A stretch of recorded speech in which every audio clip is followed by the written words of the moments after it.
Bismillahirrahmanirrahim. Assalamualaikum warahmatullahi wabarakatuh.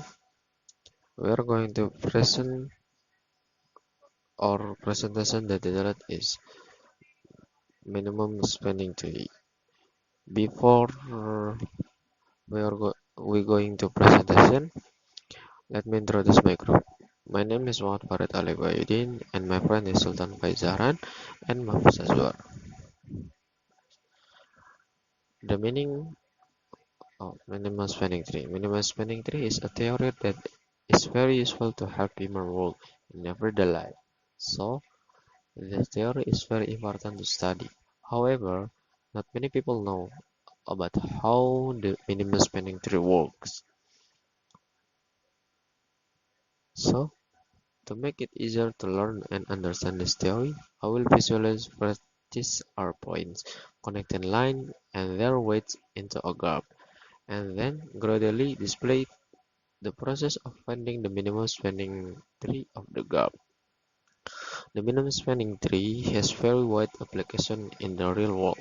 For example, the construction of railroads that connect a number of cities. The, the construction of this railroad line doesn't need to directly connect to city, but it is enough to build a railroad track like a spanning tree. Since there there may be several spanning trees in the graph, we must look for the minimum spanning tree. There are two algorithms for constructing the minimum spanning tree, namely Prim's algorithm and Kruskal algorithm. Graph. Graph is branch of science in mathematics that deals with point and line problems. Graph theory can be used in various ways. For example, to design computer network or transportation infrastructure system. The problem that most often arises is how to find a path minimum with a minimum weight and that weight that connects several regions that have different weights. In accordance with historical record, the first problem to use application of graph theory is the Königsberg Bridge problem. In a town called Königsberg is east of Prussia, modern Germany, now called the city of Kaliningrad. There is the river Pregel which flows around the island of Kniv and then branches into the tributaries. There are 7 bridges that connect the land that is split by the river.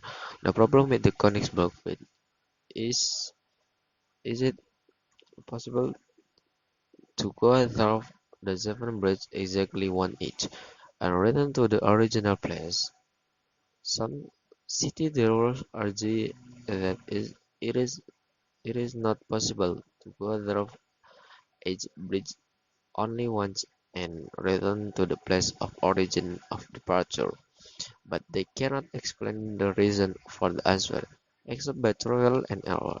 Then, in 136,000 L, Euler, a Swiss mathematician, was the first to find the answer to the problem with a simple proof.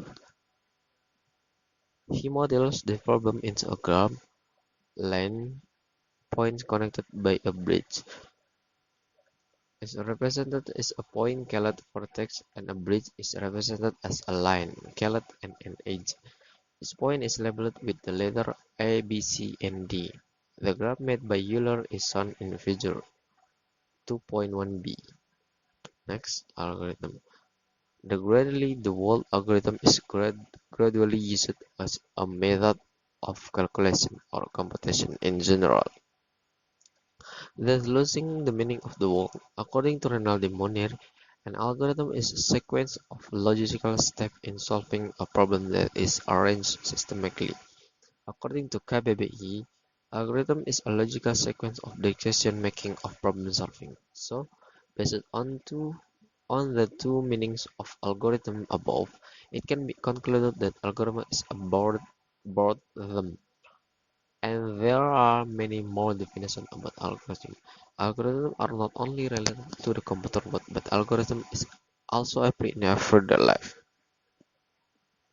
In other words, a logical a logi- a logical arrangement that are ordered based on certain systematic analysis to solve a problem can be called algorithm.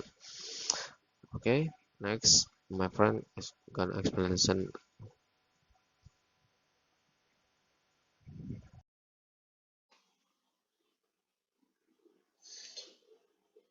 Example of using algorithms in everyday life is cooking instant noodles and make a call. Algorithm pre algorithm is the simplest algorithm in solving the minimum spending tree problem. In this algorithm, the first step taken is to choose a random point that will serve as the root. After the root point is selected, then select the next point associated with the root that has the smallest edge, distance, or value. Algorithm Kruskal. The second algorithm to be analyzed is Kruskal's algorithm. This algorithm is more complicated when compared to Prim's algorithm because in the Kruskal algorithm, the data must be sorted based on the smallest edge data to the largest data edge, and the process of solving the minimum spanning tree problem is more complicated because the selected edge and can be any edge provided that the edge has a value. Thank you for watching. Assalamualaikum.